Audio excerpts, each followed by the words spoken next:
Welcome to Hire Breakthrough, a podcast dedicated to helping entrepreneurs like you take the breakdown out of their hiring breakthrough.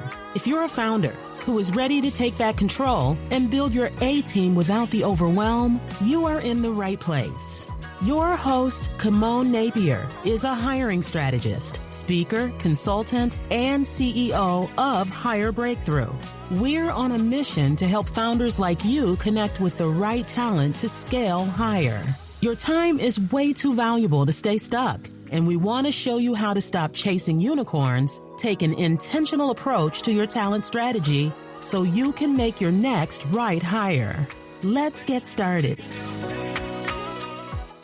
Welcome back to the Hire Breakthrough podcast. I'm your host, Kimone Napier, and today we're tackling something that sounds straight out of a sci-fi thriller, but it's happening right now. Fake remote workers enabled by AI deepfake technology. So imagine hiring someone, onboarding them, and later realizing that they never actually existed.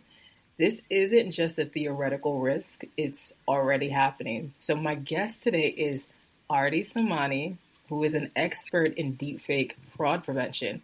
And she's here to expose one of the most shocking hiring fraud cases. I mean, Aarti, when you told me about this, I was just kind of mind blown. So if you're in HR leadership or hiring, this is a conversation you cannot afford to miss. Aarti, welcome to the show. Thank you, Kimone. Thank you for inviting me. And I'm really pleased that people like yourself are exposing this topic, which not many HR leaders and teams know about. So I'm really delighted that you've invited me today, and I hope I will be able to add tremendous value to our listeners. Yes, wonderful. And thank you so much for being here, because I'm so excited for this conversation. Because when I found out about this, I was like, people really need to know what's going on. So let's start with the big picture, fake remote workers. AI deepfake tech is evolving rapidly, very fast.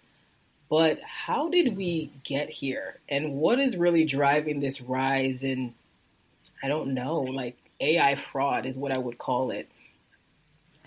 Yeah, great question. And simple answer, AI is driving AI fraud, right? So the past 2 years, we have seen an exponential rise in knowledge about AI, in the number of tools that have penetrated the market, the low cost of these tools as well. For $20 a month or $15 a month, you get very high quality tools that allow you to do all kinds of exciting, interesting things. So it's how did we get here? We got here because as AI has developed so quickly that it's given us amazing power right in our pockets, in our hands, that we can do things with very quickly, very inexpensively, and at scale.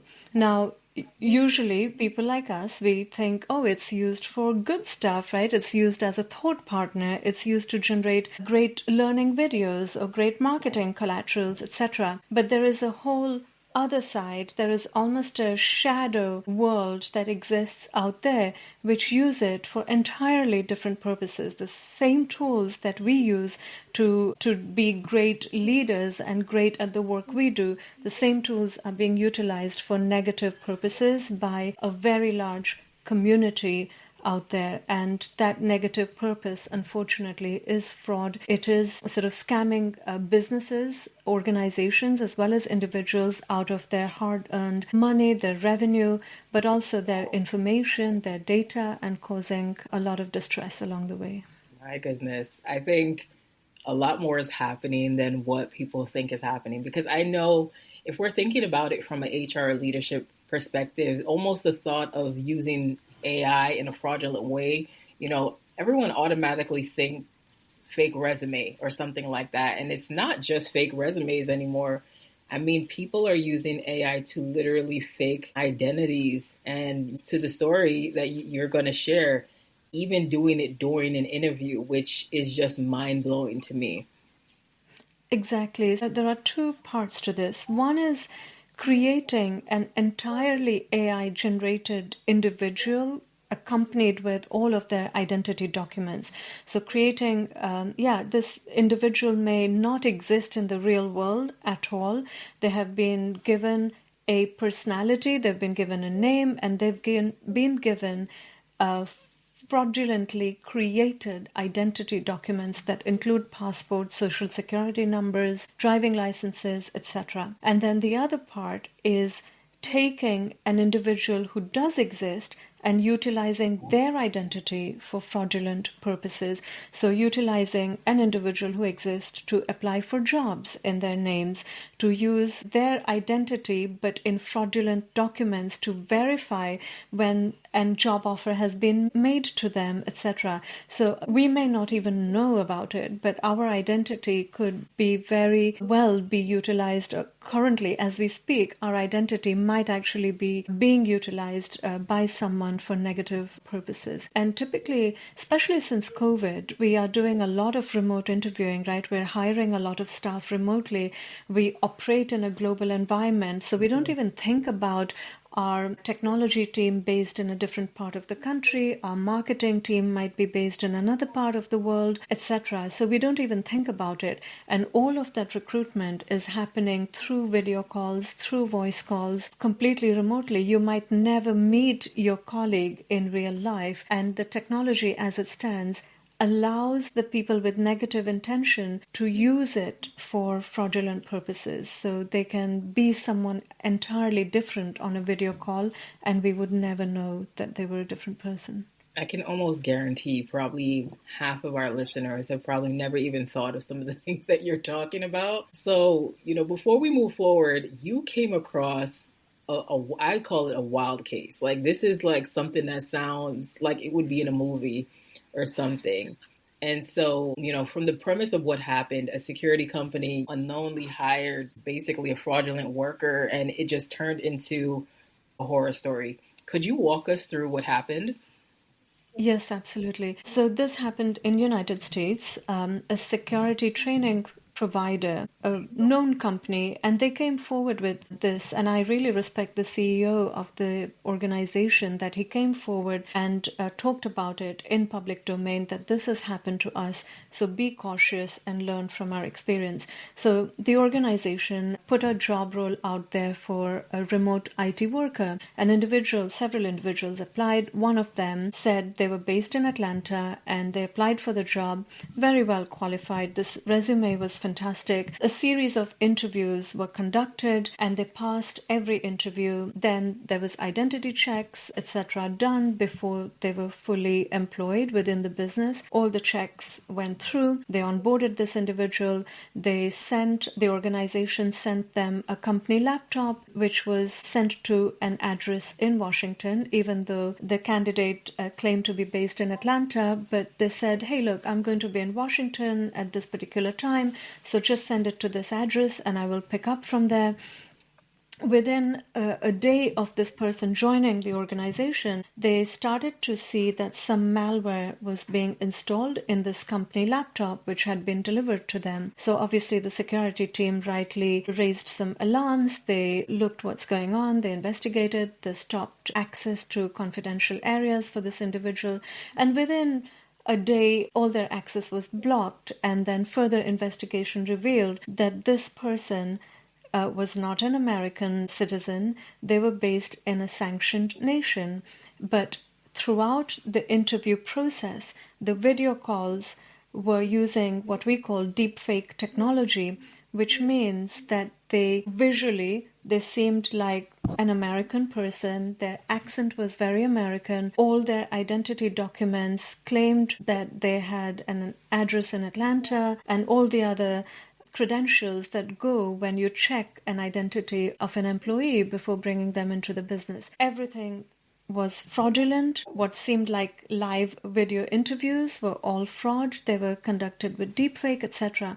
So technology was utilized for an individual from a sanctioned nation to join a security business and be on their roster in their IT department, where they would have access to a whole lot of information, data, credentials, etc. Oh my goodness. And for those of you listening, I have to tell you, when Artie and I actually talked about this and she had shared the story with me initially, because we were on video, she actually visibly showed me what it could look like.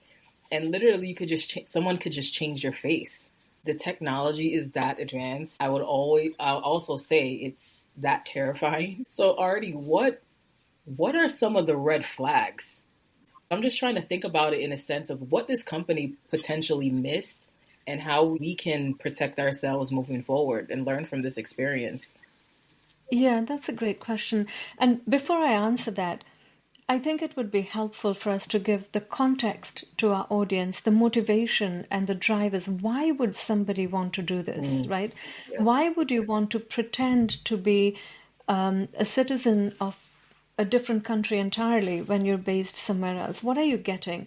Because they're not getting a lot of money. They're a salaried employee when they're onboarded into this company, right? So they're getting their regular salary, which may not be life-changing in any way, right? So what are the drivers? What are some of the motivation that inspire people to commit this kind of fraud? And it's a few different things. So money is obviously one driver. The salary that they receive is funneled back into the sanctioned nation to fund some of the activities of that regime, of that government. The second motivator or the driver is the information and the data that they have access to. That is currency itself, right? Information is currency in a digital environment. So once they have access to that, that can then be utilized for further crime, that information can be sold on the dark web to facilitate other criminals to do further crime. So money is one aspect of it, but it is the information and the data that they are able to get access to, which then has an amplification effect. It kind of goes exponentially. Once you have that, you then pass it on to 10 other people who pass it on to 10 other people, and it kind of grows and amplifies from there. So the drivers, it's really important to understand the drivers and motivation. And I also emphasize this because a lot of companies tell me, we are too small to be targeted by this. And my pushback is, do you have information and data which is valuable?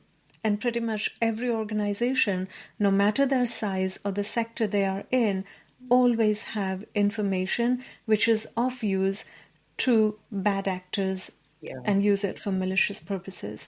So yeah, it's just like the whole thing is very well thought out, very well designed, and very well executed. Now, some of the red flags then, very, very difficult to tell with naked eye. So like you and I spoke on our prep call, and I was able to show you a face swap very easily. I just took on a different face, and you couldn't tell the difference.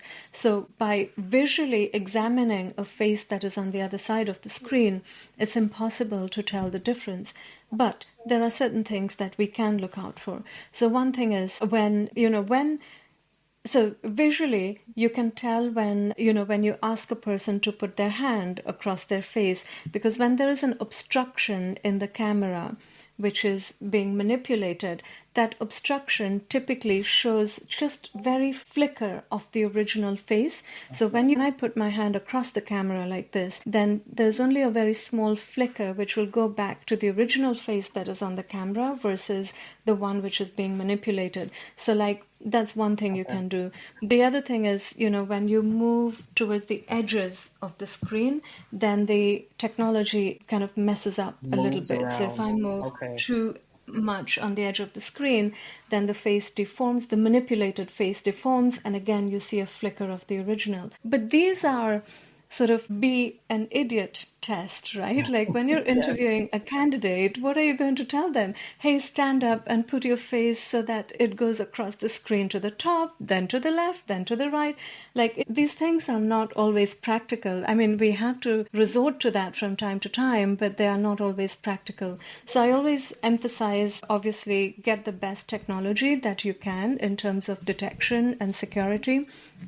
whatever your budget allows for, whatever your security team is already putting in place. And there are deepfake detection technologies which can be utilized on live calls like this that will at least alert the individual to say, look, we think there is something out of shape here. Please go and investigate. But aside of that, we have to fundamentally rethink how we conduct interviews, right? So if you think about how we interview our potential candidates, we test them for the culture, like that's a big thing. We test them for culture fit, we test them for compatibility, we test them on the technical aspect, on the specifications of the role, etc., right? Like there are a whole bunch of things we test them for. Nowhere do we test them for authenticity in the context of them as individuals, right? We test them for authenticity of their knowledge and their skills and their past work experience, etc.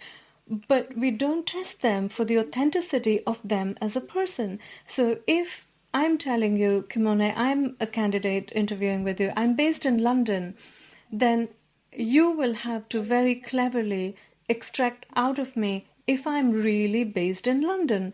Now, how do you do that? So this is where we collectively, as a community of HR leaders, hiring managers, fraud experts, security experts, have to come up with techniques through conversation, through sort of forcing certain types of responses that we validate whether they really belong to this region or the country or the area where they claim to be, right? What is their motivation for joining this particular company? What is their motivation for joining this particular role in this particular company? So I think there is no playbook for this yet because this is so new, right? There is no playbook for it. So we have to come up with a playbook. We have to, and this playbook that we come up with is not going to be valid for very long because tech will again get better. The individuals will get better at responding to this. So it is a continual evolving process. But what I'm saying in a nutshell is that we have to apply critical thinking, we have to trust our instincts, and we have to change our line of questioning when we are interviewing remote candidates. Yes. What I'm gathering from what you just shared, which thank you, by the way, because this is so helpful. This is not just the HR issue. It's a company-wide risk is what I think all of you should be taking away from this. And it's a risk that leadership really needs to take seriously. And I think what you mentioned about a company that identifies as a small business, the thought there is that because I'm a small business, I won't be targeted. Whereas you were talking, I thought the complete opposite. I think it's actually easier probably to target a small business because they might not have the budget to have all of the technology in place. And so the parameters of someone who has ill intentions to really capitalize on basically because they are small to try to infiltrate and get information is really scary. But I think it's very doable if the person is really, really driven in order to really scam someone. And so I think if you are a small business, there are going to have to be parameters that you put in place. And particularly with some of the smaller clients that we work with here at Hire Breakthrough, I know in terms of their hiring process before we're working with them, sometimes it could be very lax. Like, we'll just have a phone conversation with this person and then they'll hire the person. It's not even really a process. And I'm just thinking at the amount of risk that you're putting your company, you're risking your company by doing that, because a lot of smaller businesses, they're constantly on the move, and so they might not have the most elaborate hiring process, but it's leaving your company really wide open. And so I love what you shared. So let's talk about, some solutions. So you talked about HR leaders and team that they need to step up and really include fraud awareness training. I would even go a step further and say include the training in some of their learning and development programs. What would you say are some must-haves for companies to protect themselves? Yeah, absolutely. So in addition to very stringent technology and processes, it is vital to have this kind of fraud awareness training across the board, all the way from the board, the executive team, the middle managers, the whole company. And actually, this is an opportunity for HR to really step in and be a partner to the CISO. So if you think about the security training that happens to date, it's mostly run by the security team, the CISO's office. Whether it's large or small, it doesn't matter, but it's the technology or the CISO's office that runs this kind of training. Now, what we are saying here is that the hiring managers have to think differently. The HR processes have to change from being very informal to very stringent and insisting on as much live interaction as possible. Now, this means that HR can really step into this role of including security awareness training within the frameworks that are already in place, whether that's as a lunch and learn session during the onboarding process or employee gatherings, right? Annual employee summits, etc. So identify where are the opportunities within the existing platforms where you are communicating information through newsletters. It doesn't have to be always an in-person or a live training, right? Through newsletters, you can do it. Through a reminder, like when you do the survey pulse, you can include security training in there. So find pockets of opportunities within the environment that you as HR leaders are already operating in, and then include the security awareness training. So the burden is not just on the security team, it is distributed across the organization, because hiring managers are across the business, right? Everybody is looking to build their teams, they are hiring, and they all need to know this. That responsibility, in my opinion, falls onto the HR leaders to say, okay, hey, are you aware of this thing? Let's make you aware. Let's then look out for certain red flags.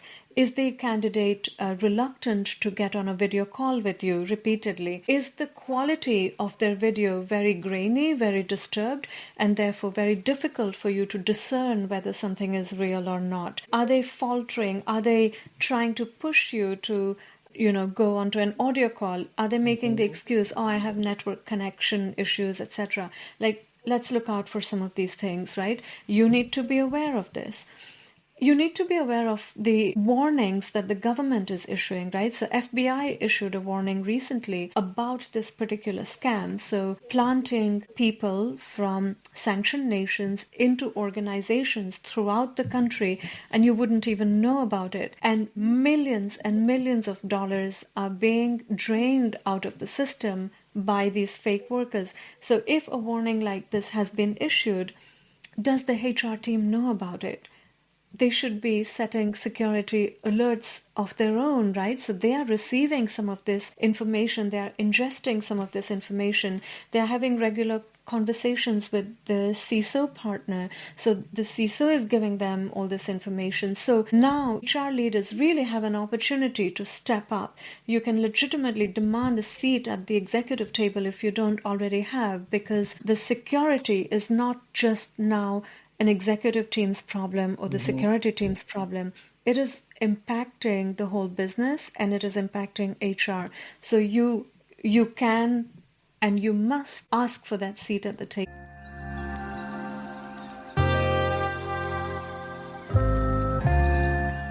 If you haven't checked out the Hire Breakthrough Calculator yet, what are you waiting for?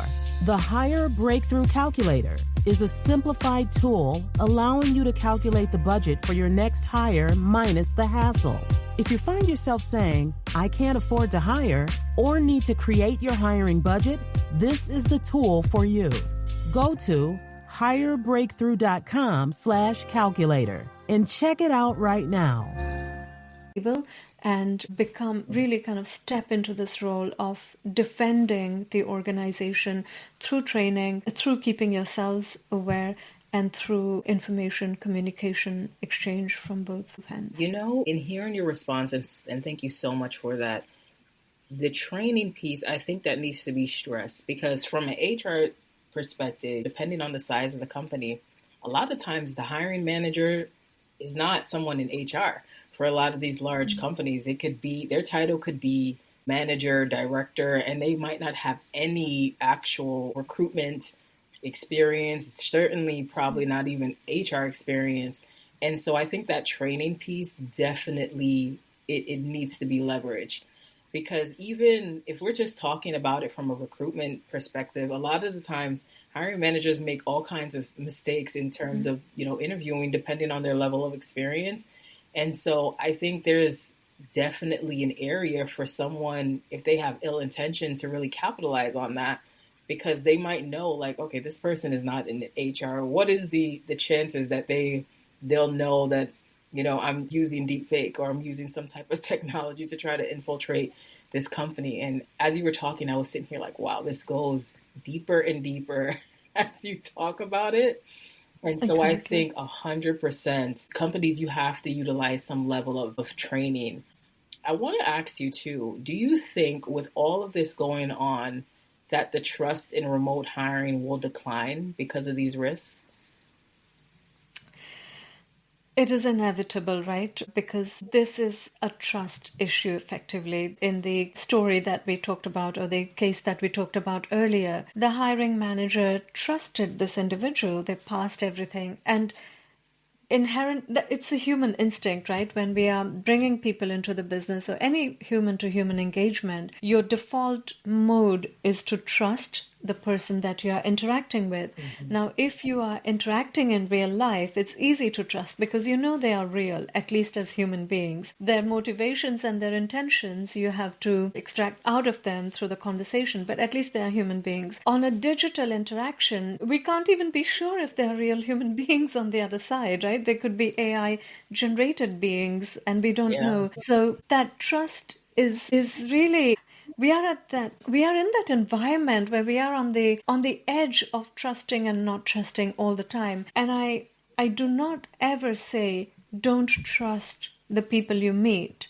I always say please trust your colleagues, because not trusting creates a toxic work environment, and that then has a whole load of implications on culture, which we haven't even talked about, like your work culture and your risk exposure are almost directly correlated, right?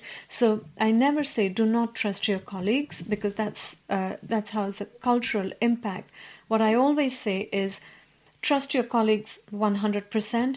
The digital interactions that you have with your colleagues or anyone else for that matter, treat those interactions with curiosity and caution, because who you think is your colleague on the other side of the screen may be somebody impersonating to be your colleague. Who you think is a good candidate that you want to bring on board may be someone impersonating to be that candidate, and it may not actually be the genuine individual. So it's a very tricky balance, and I always stay away from saying do not trust. Please do trust physical interactions, but treat the digital interactions with caution, just because it's as detrimental to the person who is being impersonated as it is to you who is being a victim of this kind of impersonation fraud.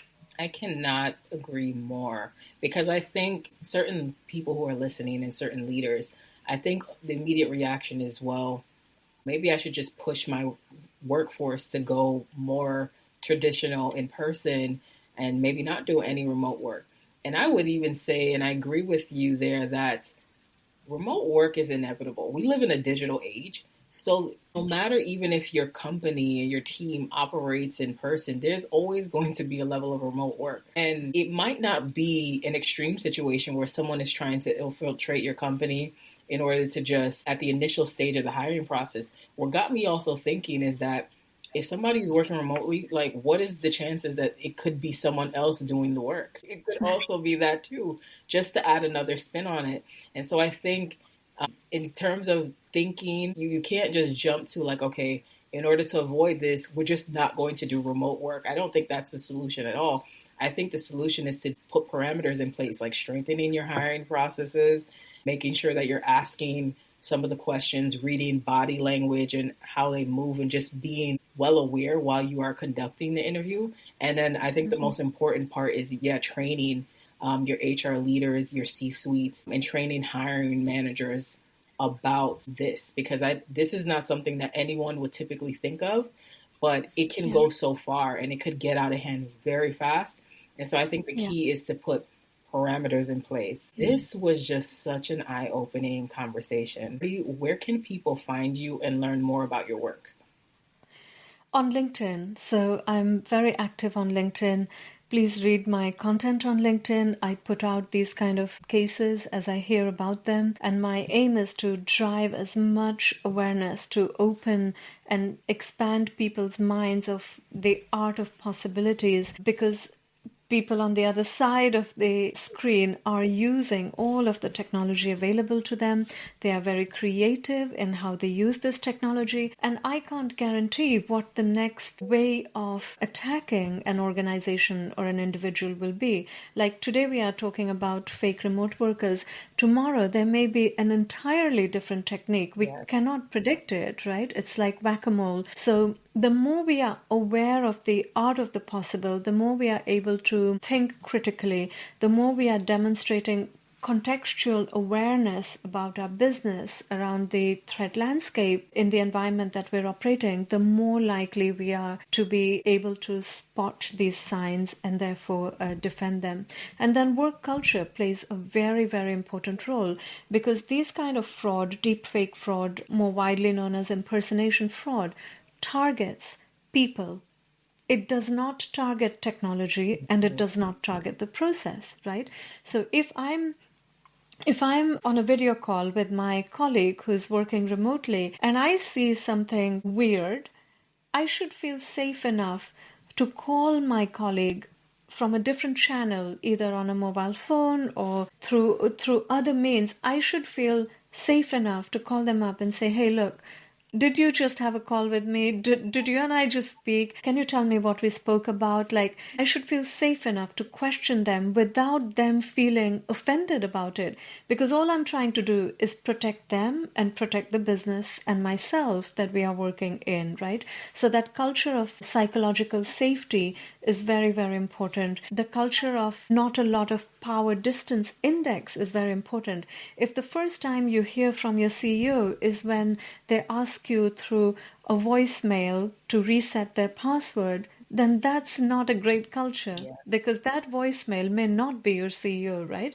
So you, no matter how junior you are, you have to know who your executives are. You have to have some kind of contact with them, at least during your tenure. You have to be able to recognize the kind of brand that they are. Would they ever ask you to reset their password through a voice note, or to give their password credentials through a voice note?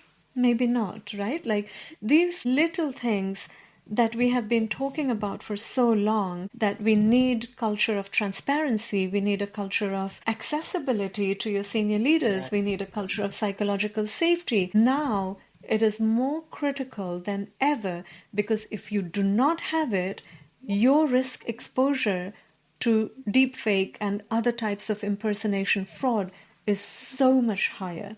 So if there's one thing you take away from this conversation, it is that make sure that you have a positive culture which is conducive to defending the organization and defending the people that you're working with, versus making them feel exposed or unsafe.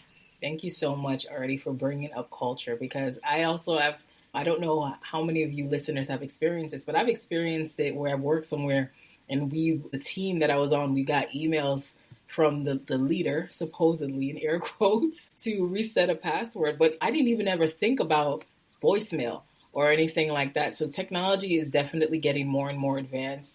And as Aarti mentioned, psychological safety and having that close-knitted community with your team is going to be helpful. We have to also help each other to understand how advanced technology is. And so we're not putting ourselves and the companies that we are serving at risk. Aarti, thank you so much for joining me today. All our listeners, make sure that you go on Aarti's LinkedIn and connect with her. We will obviously put her information in our show notes.